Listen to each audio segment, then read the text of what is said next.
سڵاوتان لێبێ بەیانیتان باش ئەمڕۆ دامەزراوەی کۆبەستی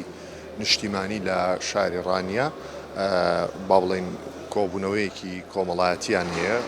بە ئامانجی ئاشتی کۆمەڵایەتی لەگەڵ چین و توێژە جیاوازەکان گفتوگویەکی کراوە ئەنجام دەدرێت لە پێناو هێنانەکایی ئاشتی کۆمەڵایەتی و بەهێزکردنەوەی پەیوەندیە کۆمەڵایەتەکان لەگەڵ کاک محەممەد ئەمین و تەبێژی کۆبەستەکە قسە دەکەم زانیاری زیاتر لە ئەو وەردەگرم. کاک محەممەد ناوڕۆکی کۆبەستەکە چییە و ئامانجتان لێی چییە؟ بەڵێ ئێمە وەکو ڕێکخراوێکی کۆمەلگای مەدەنین پێکاتون لە کۆمەڵێک چالاکوانی مەدەنی لە کەسایەتی و ناوچە جیاوازەکانی هەموو کوردستان ئامانجمان بەستانی لەو کۆڕبەندە کۆکردنەوەی زۆرترین کەسایەتی و سەرۆخێڵ و عەشایرەکان و ئەو کەسانەی کە ناودارن و کەسایەتی کاریگەرەکانی نا ئەو کۆمەلگایە بۆی پێکەوە هەمومان کۆ بکەینەوە و گفتوگویەکی کراوە بنین بە ئامانجی ئەوەی کە بە ئامانجەوەی کە پێکەوە ژیانێک دروست بێتن بە ئامانجەوەی کە ئاشتی لە ناو کۆمەلگای ئێمە دروست بە ئاشتی ینی ئەو خەڵکە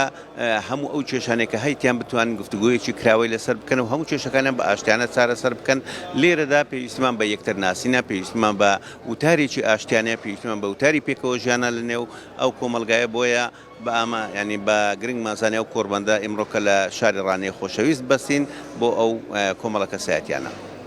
ناوەڕۆکی یان با بڵێن پانێڵ و تەوەرەکانی زیاتر قسە لەسەر چی تەوەرێکی دیاریکراو دەکەن لە ناو کۆڕبەندەکە؟ پانێڵەکان لە ئاستی زۆر بەرزدانەوە لەلایەن کەسانی زۆر پسپۆرەوە پێشکەش دەکرێن. پسپۆرەکان لەسەر مەسەلەی پێکەوە ژیانە، لەسەر مەسەلەی ئاشتی کۆمەڵایەتیە، لەسەر مەسەلەی ینی وتارێکی نەرمونیانە لە نێوان ئەوەی بە ئامانجەوەی کە خەڵک یەکتریان خۆش بووە ڕێز لە یەکتری بگرنەوە هەموو کێشەکان ئەگەر هەست بێ بە ئاشتی و بە نەرمونیانی بە شێوازی گفتوگۆ چارەسەر بکەن.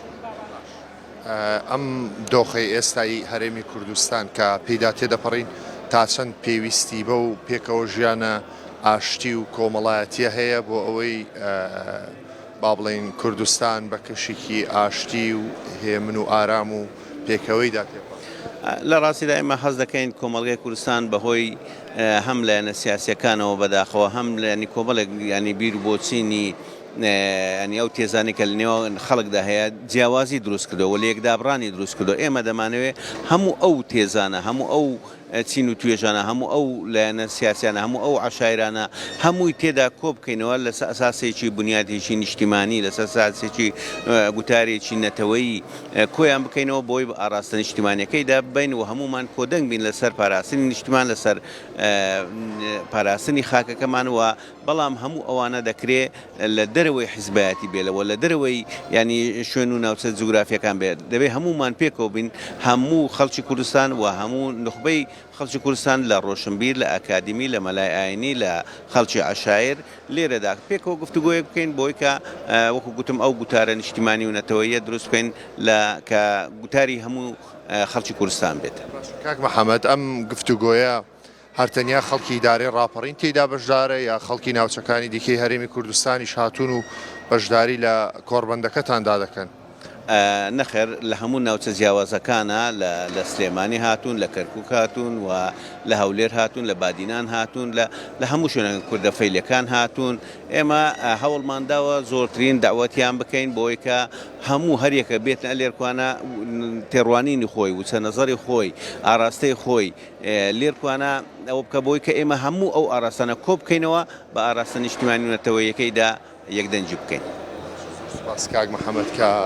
لەگەڵمان بووی. سەرکەوە وەکو وتەبێژی کۆڕبەندەکە باسی کرد ئەوان ئامانجیانە زۆرترین کەسایەتی و چین و توێژە جیاوازەکانی هەرێمی کوردستان بەبێ گوێدانە بابەتی حیزبی و ئاینی و ئایدۆلۆژی لێرە کۆ بکەنەوە گفتوگویەکی کۆمەڵایەتی کراوە بکەن لە پێناو هێنانەکانی ئاشتی کۆمەڵایەتیەوەی کە من دەبینم چین و توێژە جیاوازەکان بەشداریان لەم کۆڕبەندەدا کردەوە. ئەمانە ژمارەیەک مامۆستای ئاینین و با بڵێن بەرپرسانی حیزب و حکوومەت و خەڵکی ئاسایی و چالاکوانانی مەدەنی و هەروەها با بڵێن بەشێک لە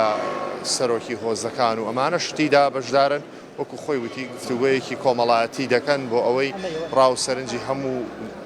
لایەنە جیاوازەکان وەربگرن و لە داهاتوودا سوودی لێ ببینن لە پێناو ئاشتی کۆمەڵایەتی لە هەرێمی کوردستاندا.